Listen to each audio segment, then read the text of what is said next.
I was tired of the rat race. Working as a corporate slave somehow had torn me apart. Did I think I deserved better? I must not lie. I always did. Why did I deserve better? Nobody could answer that. I was just angry all the time. I worked for years and yet always had no money. I lived an exquisite life, but I always felt lonely. There was always this deep void, a void so deep that before you know, it consumes you. It sucks you up completely and leaves you with nothing. And then, that emptiness, that is what I wanted to be, empty. Such bizarre thoughts always clouded my mind. One such day, the voices were so deep and so loud that it tore me from inside. I stood up. I stood up from the balcony of my house.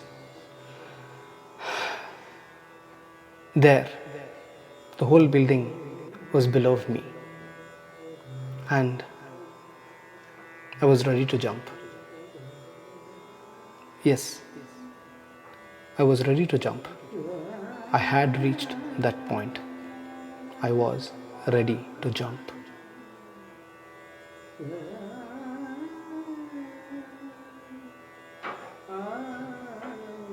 The adrenaline was rushing, and I was breathing so fast that I could hear my own breathing more louder than anything else that was around me. This was the end. This was it. This was where I was arriving at. And then, suddenly, I first heard its sound. I saw something moving in the side. And then when I saw it, it was right there on the balcony. This little bulbul singing and staring at me. I was stunned. I stood looking at it. It kept singing in its sweet voice. I couldn't comprehend anything. I could not comprehend anything. But then it was as almost this little brown bird with its small crest joyfully dancing and singing and singing, and I was left paralyzed watching it. I was stunned. I was silent and I couldn't move. It was trying to ask me something. In those tones, in those musical tones, there were questions. Who gave you this life? Who decides when you are born and when you die? And who is it that has given you the permission to jump and die and end your life today? Do you think you own everything?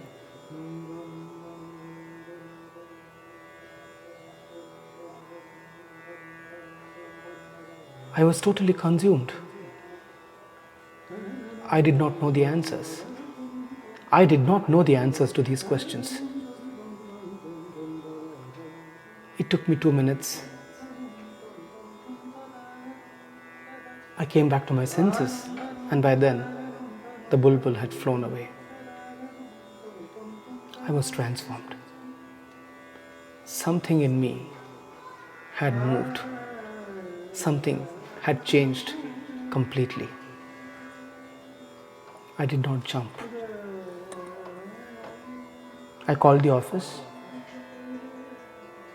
I took an off for 10 days.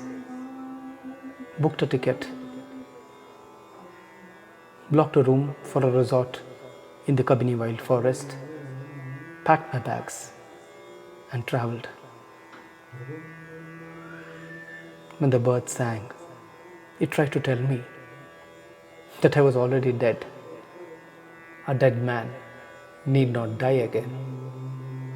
What I needed to do was to learn to live.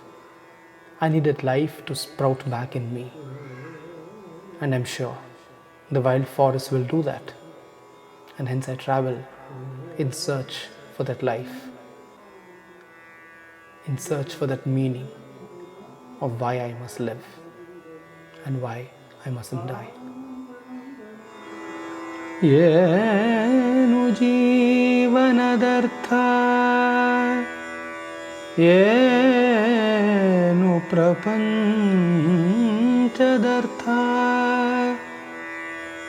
ಏನು ಜೀವನದರ್ಥ, ಏನು ಪ್ರಪಂಚದರ್ಥ,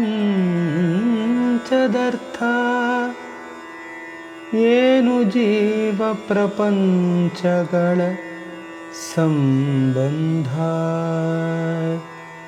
ಏನು ಜೀವ ಪ್ರಪಂಚಗಳ ಸಂಬಂಧ,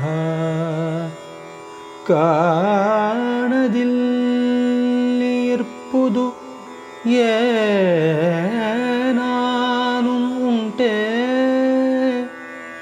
ಅದೇನು ಕಾಣದಿಲ್ಲಿರ್ಪುದು ಏನಾನು ಉಂಟೆ, ಅದೇನು ಜ್ಞಾನ ಪ್ರಮಾಣವೇ ಮಂಕುತಿಮ್ಮ, ಜ್ಞಾನ ಪ್ರಮಾಣವೇ Mankutimma.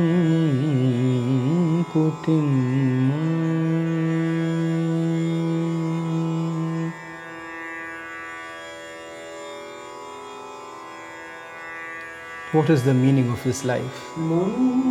What is the purpose of this life? What is the meaning behind this universe?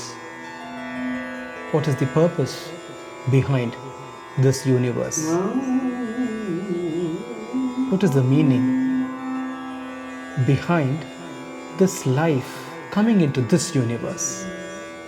What is the relationship and purpose for life and this universe to come together? Is there something that we cannot see? Is there something hidden that we can never understand? What is it then? What is it that we cannot understand? And if it exists, how can we be sure? What is the proof?